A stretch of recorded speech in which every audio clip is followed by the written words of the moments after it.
This September was marked by the release of one of the most disturbing pieces of media in recent memory, a 238-page book dedicated to Jeffrey Epstein, the man accused of procuring hundreds of young women and girls to be SA'd by himself and his powerful circle.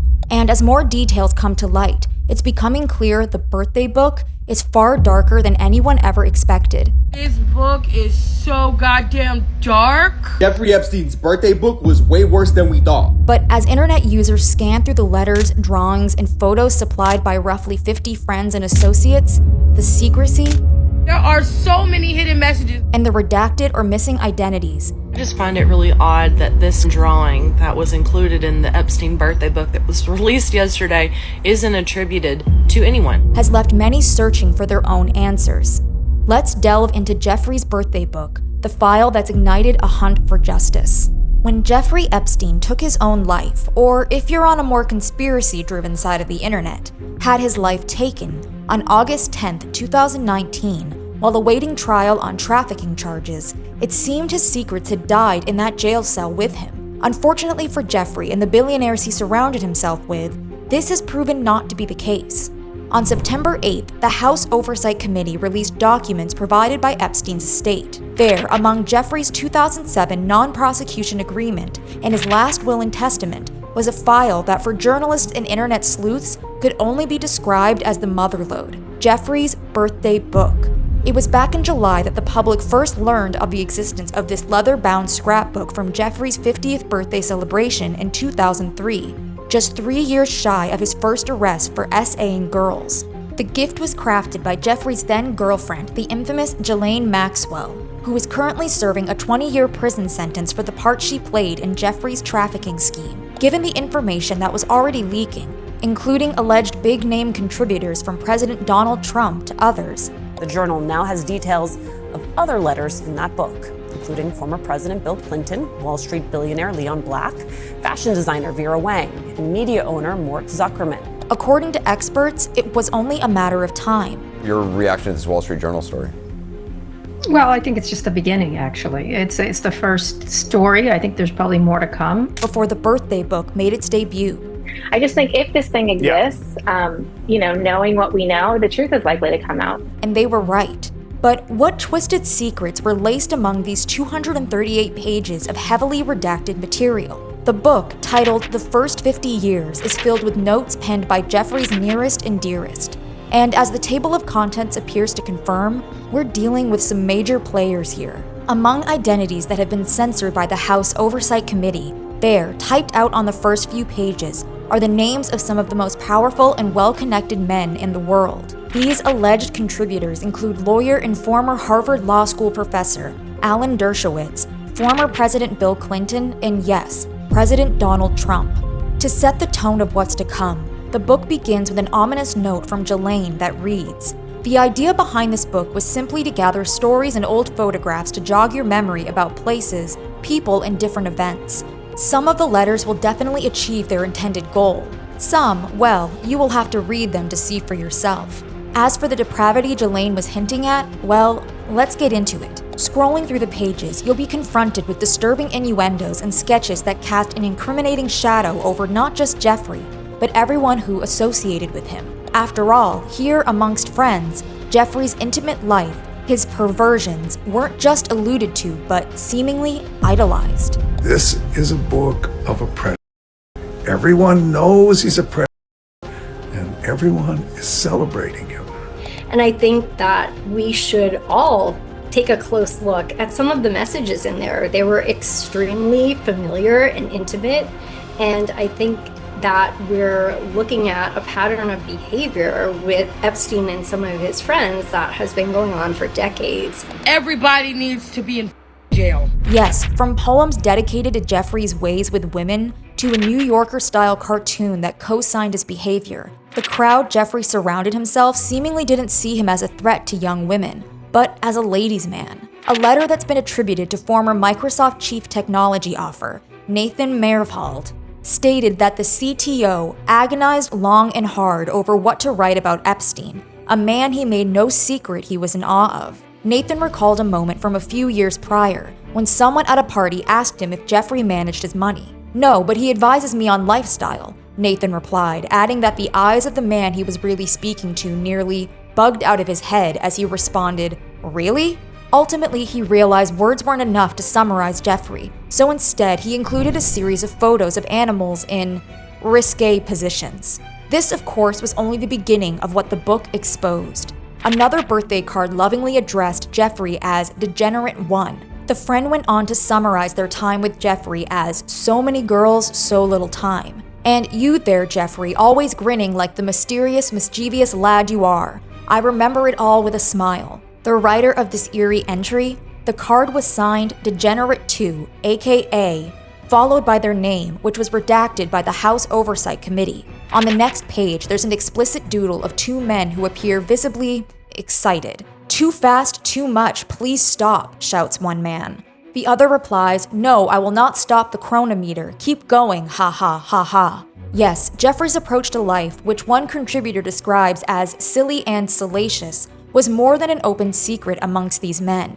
It was a running joke. In a letter from one of Jeffrey's friends who identifies himself only as Nick, the writer recalls a series of stomach-turning moments he had with Jeffrey, or in his words, hilarious incidents. He then reminisces about inspecting the Royal School girls' dorms, asking the Mandarin driver to find us some girls, and massage classes at Raxel. Nick also recalls the night a friend, Toto, mistook a female friend whose name has been redacted, for a call girl and put his hand somewhere he shouldn't, only to realize another man's hand was already there. Consent was never mentioned. Then there's the sketch from page 155. There, on the left side, is a man with dark hair, likely meant to be Epstein, handing out lollipops to a group of young girls. The image is dated 1983. Without any context, you might think this drawing was copy and pasted from a children's picture book. However, any illusion of innocence is immediately shattered when you glance to the right of the page. In a drawing dated 2003, a man with gray hair, likely depicting an older Epstein, lounges on a sun chair while four unclothed women massage him. One of the women, who appears to be performing an adult act on Jeffrey, has his initials tattooed on her rear end. The implication of this entry is clear. Jeffrey was kind to these girls during their childhood so they could return the favor when they were older. And in case the anonymous artist's feelings over what was transpiring weren't clear, he captioned the sketch, "What a great country." For many, birthday book entries like this confirmed one point, which is that everybody in Jeffrey Epstein's circle knew what the was going on, condoned it, lied about it, and or participated. The sheer number of times Jeffrey's infamous Lolita Express, a nickname given to his Boeing 727-100 aircraft that trafficked girls between New York and his residence in Palm Beach, is referenced in the pages of this book, is also telling of just how much these people knew. Joel Pashkow, a Florida real estate developer and a regular at Trump's Palm Beach resort, Mar-a-Lago, allegedly contributed this birthday card with clip art of women posing provocatively below an aircraft. Later in the book, an unknown contributor depicts the Lolita Express heading to different locations, Paris, Palm Beach, New York, and Jeffrey's private island, Little St. Jeff. Bro, what the is this? Everybody involved with Jeffrey Epstein needs to go to jail. Of course, entries from the birthday book never outright accused Jeffrey of running a criminal operation that took advantage of young girls. But that didn't mean it wasn't hinted at. For example, while Ghislaine claimed she met Jeffrey in 1991, the book suggests otherwise. A note from Jeffrey's former co-worker, Elliot Wolk, states that Jeffrey was a star salesman in 1970 while running an account for Ghislaine's father, British media proprietor and politician Robert Maxwell. The note goes on to tease, was that when you first discovered the Maxwell teenage daughter? There's also the unsettling letter contributed by Dallas businessman Terry Kafka, who goes by Johnny Boy Kafka. In the book about the time he spent with Epstein in Corfu, Greece, he writes, "I remember it being sleeping on the beach with kids from all over the world." In a recent interview with local news source WFAA, Terry described the letter as out of character for him. "I recall now that an assistant in his office asked me to write a note or letter to him for his 50th, told me to make it funny and raunchy so it's humorous. But if humor was the birthday book's intended effect, it failed miserably. From venture capitalist Bill Elkis's description of Jeffrey as a man who appreciates beautiful women to Bill Clinton's praise of his childlike curiosity, Every statement in the book, no matter how seemingly innocent, was tainted by what the public knew about Epstein. It didn't help that entries were littered with the redacted names and photos of women who were all potential victims.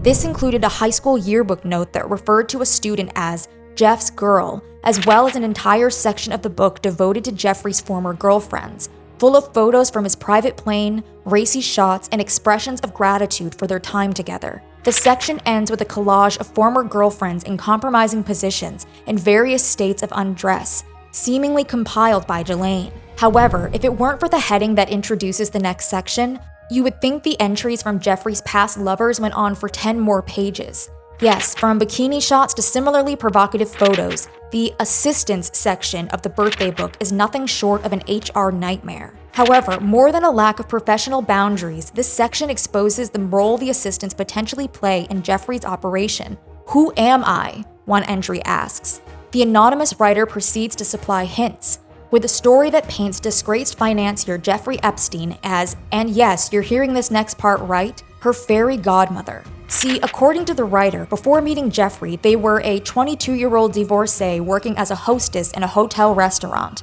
It was only after becoming Jeffrey's assistant that she was welcomed into the high life, which involved traveling around the world and allegedly rubbing elbows with Prince Andrew, President Clinton, Sultan of Brunei, Donald Trump, Antonio Verglas, Naomi Campbell, Stephanie Seymour, Peter Brandt, Kevin Spacey, Chris Tucker, Diana Ross, Michael Jackson, as well as brilliant scientists, lawyers, and businessmen. According to the writer, during her time with Jeffrey, she attended a Victoria's Secret fashion show, saw the private quarters of Buckingham Palace, sat on the Queen of England's throne, and learned countless skills.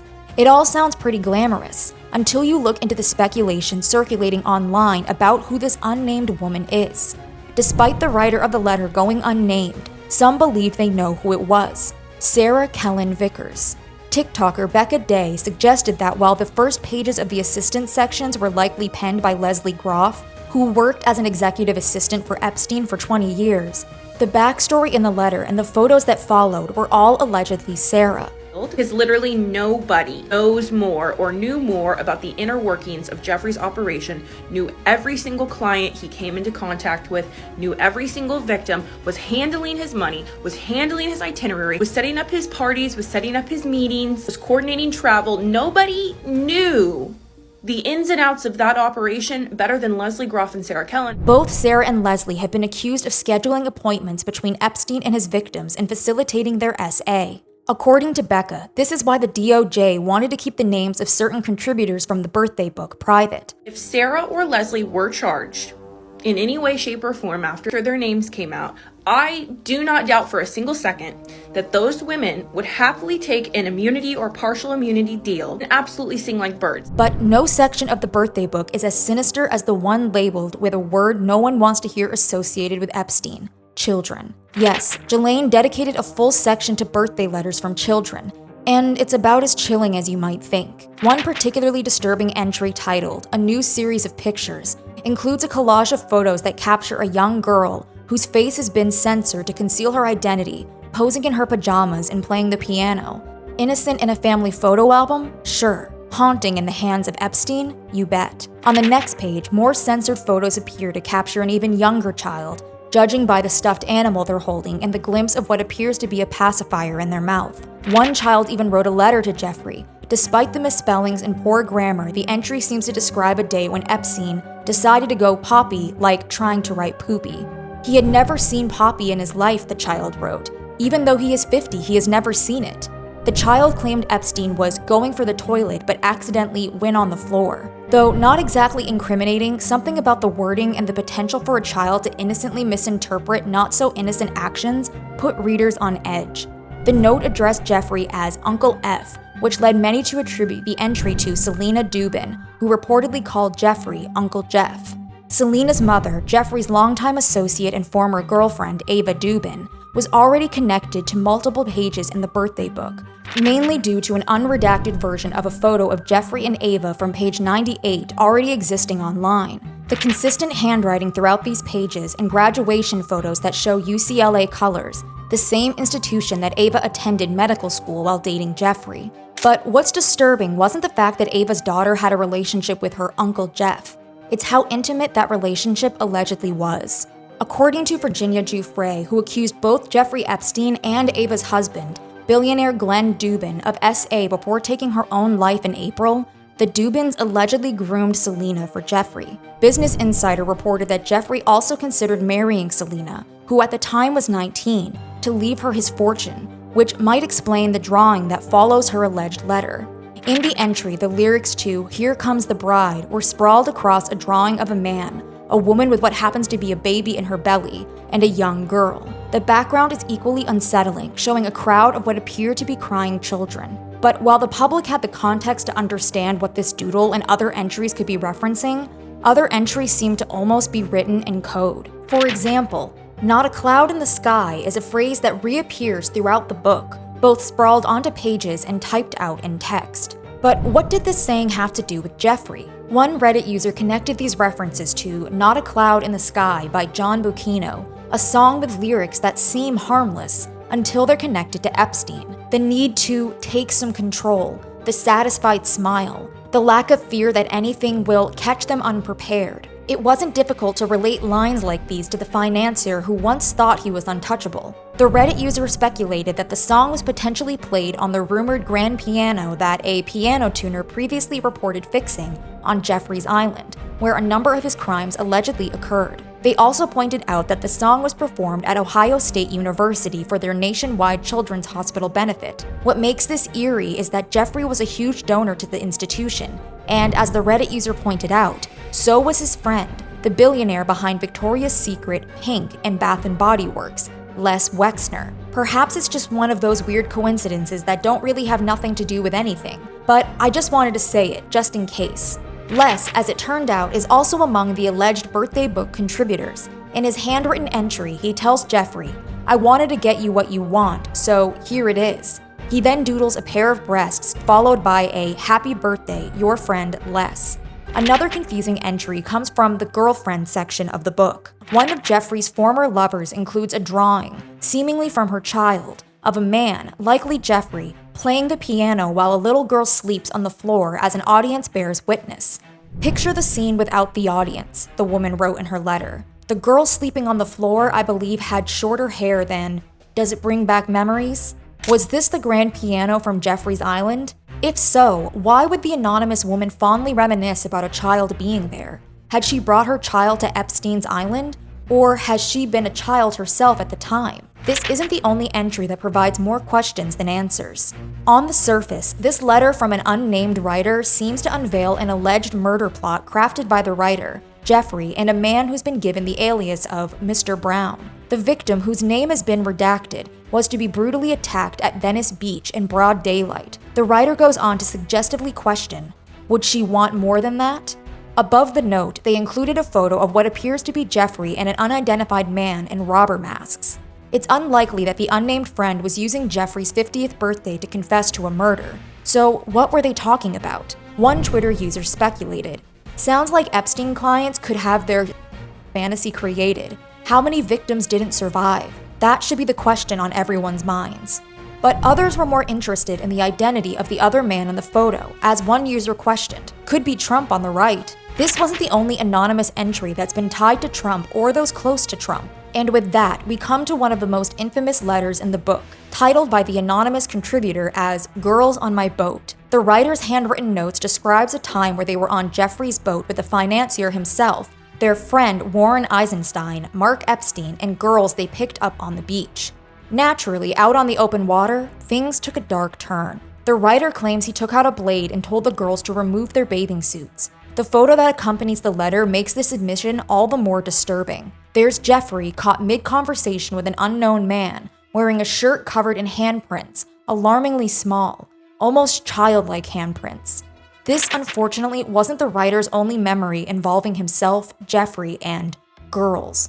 The writer describes being in bed with girls and Jeffrey while Epstein is shoving penicillin down his throat. He also mentions going on a double date with Epstein and two very young girls, probably just 17, whose names have been redacted. The writer recalls riding with the girls in his father's Cadillac down Park Ave, smooching it up. For many, details like these weren't just unsettling, They were familiar.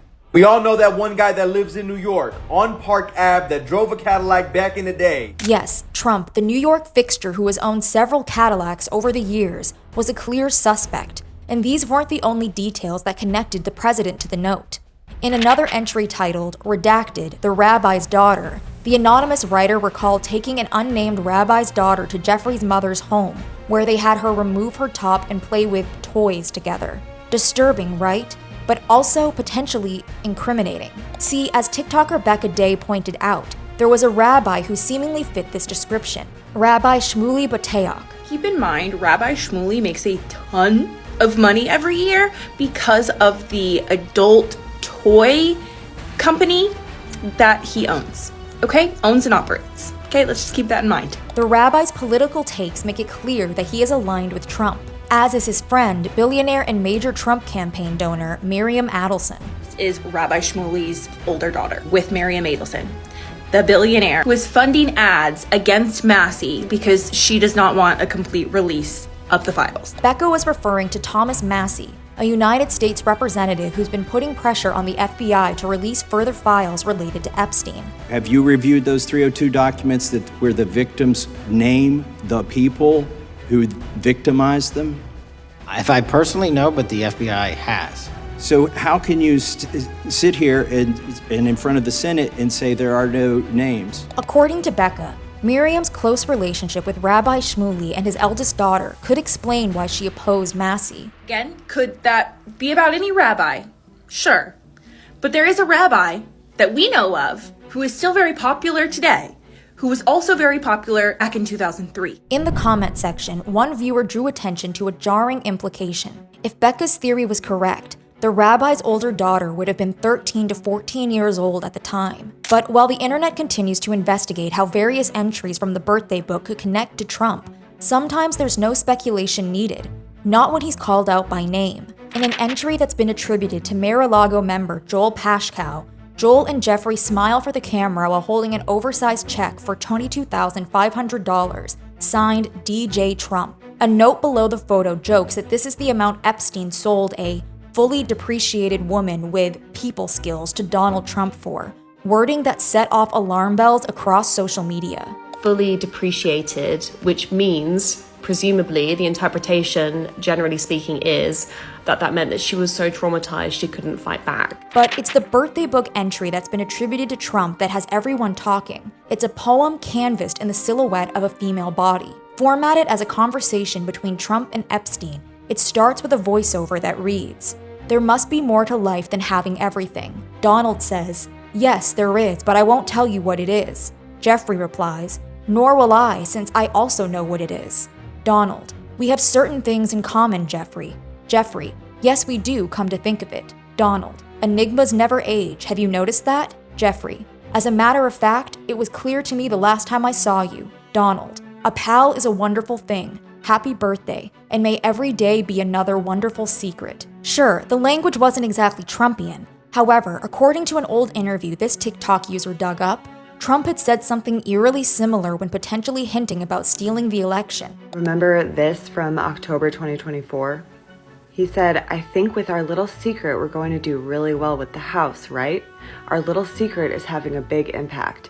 He and I have a little secret. We will tell you what it is when the race is over." What was written in this letter to Jeffrey Epstein is exactly the type of thing that Donald Trump would say. It's real. But it wasn't just that the president had allegedly written a birthday card for the world's most notorious child SO that was spine-chilling. It was what that letter said. The suggestion that Donald and Jeffrey have certain things in common, the line about never aging, the wonderful secret they share, and the fact that this poem is framed by a drawing of a female body with an underdeveloped chest, led many to believe this was not the body of a woman, but a girl. It's no secret that Jeffrey and Trump knew each other, as this footage of the two leering at women at Mar-a-Lago showcases. But when asked during his 2010 deposition whether he ever socialized with Trump in the presence of girls under the age of 18, Epstein kept his cards close to his chest. Though I'd like to answer that question, at least today, I'm going to have to assert my 5th, 6th, and 14th Amendment rights, sir. For Trump's part, since the Wall Street Journal first implicated him back in July, the president has done everything in his power to deny the existence of the letter, even hitting the publication with a defamation suit and denying that he doodled. I don't do drawings. I'm not a drawing person. I don't do drawings of women, that I can tell you. Following the release of the birthday book, Trump claimed the letter was fake. Somebody could have written a letter and used my name, but that's happened a lot. Trump and members of his White House staff also denied that it was his signature on the note, with Press Secretary Caroline Leavitt even inviting expert handwriting analysis. The White House support a professional handwriting expert review of the document released yesterday to prove that it's not the president's signature? Sure, we would support that. And in fact, I have already seen many forensic analysts of signatures coming out. However, as this TikTok user pointed out, people were comparing a signature of just his first name to the signature he currently uses, Donald J. Trump. So I took it upon myself to compare a signature on a letter he wrote in 1995 just with Donald to his signature in the Epstein birthday card. I want you to tell me in the comments, do you think they match? I certainly do.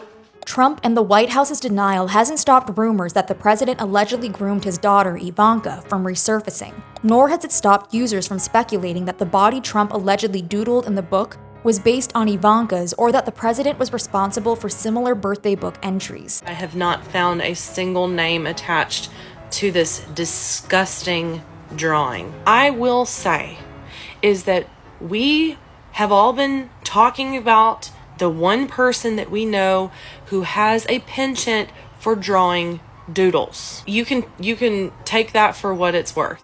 And it seems that the fallout is only just beginning. Ahead of Trump's recent visit to the UK, the British public crowdfunded the world's largest photo of the president, shaking hands with his alleged pal, Jeffrey Epstein. The image was showcased outside of Windsor Castle, where Trump was going to be staying with the king. Meanwhile, in Washington, D.C., a bronze statue suddenly appeared across the street from the U.S. Capitol building, showing Trump prancing hand in hand with Jeffrey Epstein. Below it, a plaque read, "In honor of Friendship Month, we celebrate the long-lasting bond between Donald J. Trump and his closest friend, Jeffrey Epstein."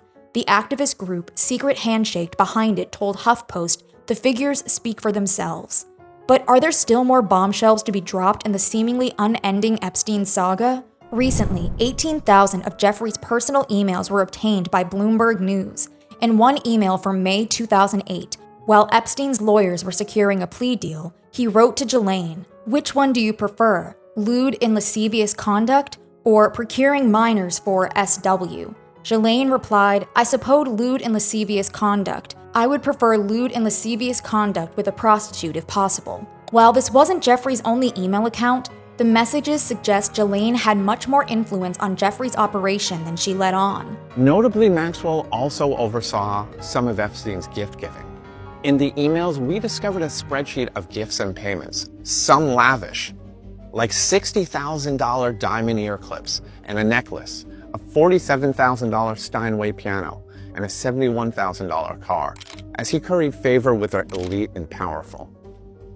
The ledger doesn't make clear whether the gifts were accepted by their intended recipients. Bloomberg noted that this was all happening during a time Ghislaine claimed she was no longer in contact with Epstein. As for the records from various court cases as well as FBI materials against Jeffrey, known online as the Epstein files, so far they remain under lock and key, leaving the public with the impression that the powerful players involved are still being protected. Where's the court case for the clients?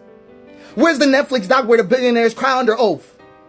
Why do we know every girl's trauma, but not a single man who paid to make that happen? Yet, United States Representative Thomas Massey's petition to unseal the documents is quickly nearing the 218 signatures from officials that are needed to force a House vote on releasing the Epstein files, meaning we may be closer than ever to the truth. In the meantime, Epstein's victims have stated that they're compiling their own list of his associates after accusing the U.S. government of purposefully withholding information.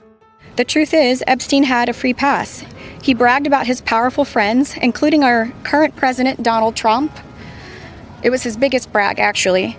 But one thing is certain, unless we learn from this history, monsters like Epstein will rise again. The Epstein birthday book proves that the men Jeffrey surrounded himself with did more than make light of his lifestyle. They paid homage to it. Currently, it seems survivors and the public are in agreement. Jeffrey isn't the only guilty party here. And until those responsible are named, the fight for the truth continues. All of the people in this book are celebrating someone they definitely know, is a predator, which is just sick. More than our discomfort in reliving this trauma, we want to see justice. While you're here, check out our video covering GoFundMe scams that conned well-meaning people out of thousands. And consider liking, commenting, and subscribing. Your support means a lot to us and helps us continue to create videos like these.